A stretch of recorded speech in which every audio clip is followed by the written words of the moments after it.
Hello，我是那个大叔，很高兴来到我的游戏频道。今天继续带来全军破敌3的对战影片啊。这边先按个暂停，因为部队已经开始在移动了。那我这边依旧使用的是混沌矮人啊，想说多试试看混沌矮人实际上打起来的体感是如何啊，所以使用了蛮多场的。不过对手尽可能的去做一些调整啊。那首先最前面还是一样混沌矮人雷同手哦，那一样是精英版本，有着非常高昂的伤害啊。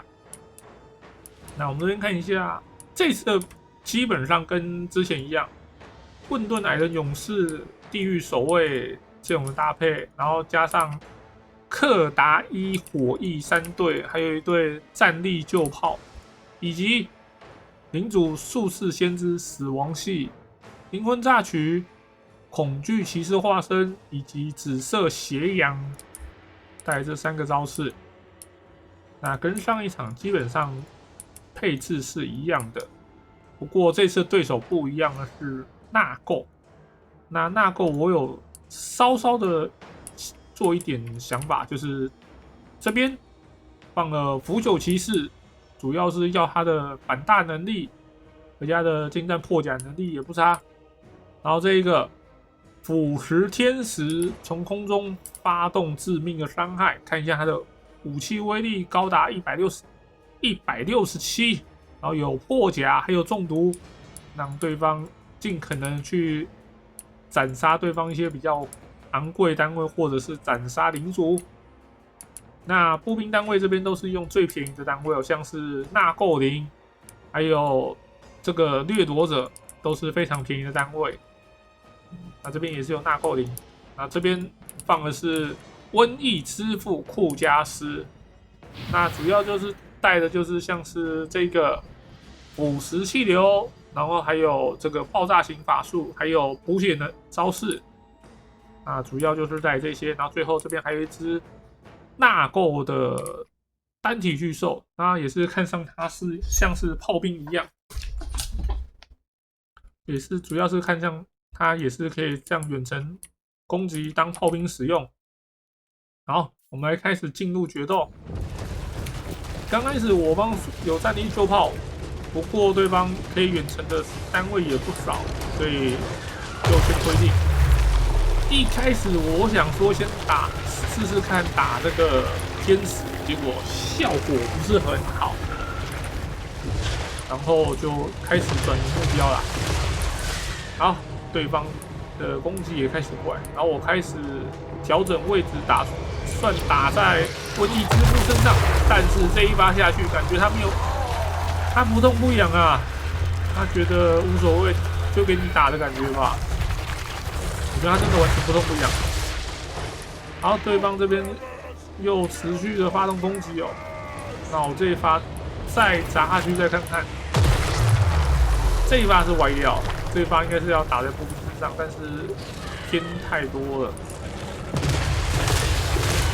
好，对方的攻击也是这样直接过来哦。好，有。不过他是打在步兵身上，步兵我就还好，因为我这边主要输出就是靠对方，主要是靠这个怪物步兵啊。那远程的话，一直就是先靠这个战力就炮不断射击哦。那我雷同手先往后退哦，因为我有发现他不断在点我方的雷同手，先退到对方的射击范围以外。好，对方的天使也过来了，要看他先攻击谁，好像是攻击我方领主。好，对方的腐朽骑士冲撞着过来，然后撞在我方的地狱守卫身上。这个算是攻击，算是基本算撞一下，然后就受到不小的伤害。那这边腐朽骑士我方开始跟他单打。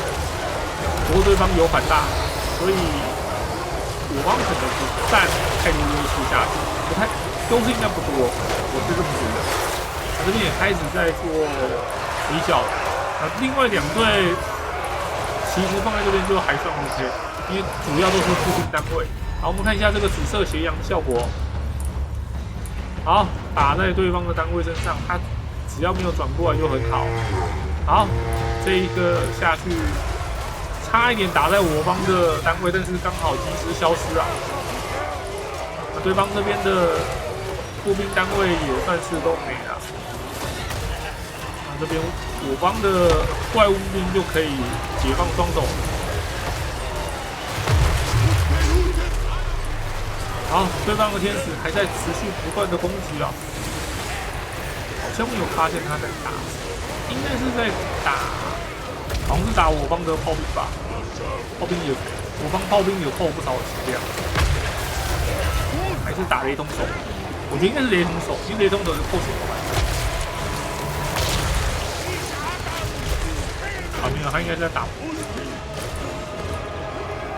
我方这边一直不断的受到对方炮击。好，对方的天使的火药打完哦，直接下来抓我方的单位了。那这时候就是尽可能把单位围过来，开始围咬对方的天使，把他给收掉，不要让他在这边活得太久。然后有些单位要开始往前走了。啊，腐朽骑士其实算是有成功把我方的这个单体给更正，把我方的怪物这个步兵给打掉。腐朽骑士能力真的算是蛮强，他的反弹能力真的非常优异。那我方这边尽可能想用步兵单位去牵制，但是效果不是很好。没有关系，然后对方的天使已经被打完了，然后这时候就是要开始往前行进了。啊，腐朽骑士还在场上肆虐啊！我方的步兵他完全没办法，他想打谁就打谁。然后这时候雷霆手攻击射击吧，但是效果不是很好，剩下模组太少，看一下，剩20个模组，刚好减少一半。不过也是有不断的在扣对方血，其实也还可以。这个血量可能回不来了，再补几发子弹下去，要打得稳一点，要让这种骑兵单位真的不能让他回来。就是好漂亮，这个是直接打完哦。然后我们这边就是开始慢慢的往前推进了。这个克达伊火翼胜这一队比较健康。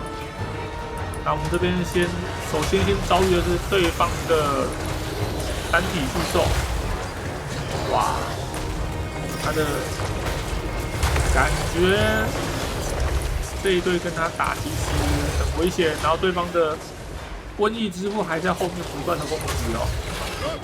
瘟疫之父真的是一人身兼多职啊，可以当法师又可以当炮兵的。好，我把这个灵魂榨取放在他身上，尽可能要在最短时间内歼灭掉他。因为这时候我想说，如果先去打对方的瘟疫之父，瘟疫之父非常的硬，要围他，我觉得我会被这次被袭，会非常麻烦，所以一定要所以想说先把对方的这一次单体巨兽先手脚掉。虽然我知道我后面应该会被对方那个不断的偷袭啊，而且这边还在移动中，他就在那边不断的攻击，非常麻烦。但是也是要打，也是要尽可能的把对方这次给斩杀掉，要不然被他背袭，那就不是开玩笑的。好，瘟疫之父不断的投掷那些弹药哦。然后效果围绕效果也好，这个法术放过来，但是效果没有很好。这边又一个法术要放下来，灵魂榨取。好，我们看到雷霆手的攻击啊，哇，这个爆破下去。不过还好，他是炸在怪物步兵身上。其实怪物步兵他的本身的血量算蛮多的。好，看到对方在燃烧了，他这这一只就没问题，等就会蒸发掉了。那就只剩下一个瘟疫之父，就是围剿他了。不要小看瘟疫之父这个大大胖胖样子，他的攻击能力其实真的很，不管是远程的攻击还是近战的攻击能力都算蛮优秀的哦。而且他又可以放不少的法术。看一下，他的血量其实也很多，刚有7000以上哦，加上他本身又可以补血，所以这个单位要处理起来真的很麻烦，所以它的造价也非常贵，但是我觉得算蛮值得的。而且瘟疫之父它还可以再召唤那个纳垢灵，它召唤出来纳垢灵可以自爆。也就是说，如果假设你一些比较低阶的步兵去围剿它，它可以召唤纳垢灵出来，然后一个自爆下去，那些低阶的步兵可能就没事。然后战地旧炮的弹药也射完了，就一起推过来，看看能做到什么事情。当个肉盾也好。然后这边雷同手找到一个舒服的位置可以做输出哦。往这边开始攻击，但是仔细看，我方的单位打着已经有些败逃了哦。然后我们这边单位围剿他，其实打起来没那么多，他的血量其实还有大约一半哦。瘟疫之父非常难缠啊！好，我们看到我们的怪物步兵已经要蒸发喽。人家这边有召唤大垢灵过来帮忙，这个是非常不妙状况啊！我方的单位基本上现在都举旗要跑走了，啊，雷同手被黏住，那他就不能攻击。啊，瘟疫之父还有几发弹药，他还是可以再持续做远程攻击。看一下，丢一发出去，好，这个没有中没有关系。我们现在就是雷同手要想办法解决掉这个纳垢灵哦，瘟疫之父召唤出来。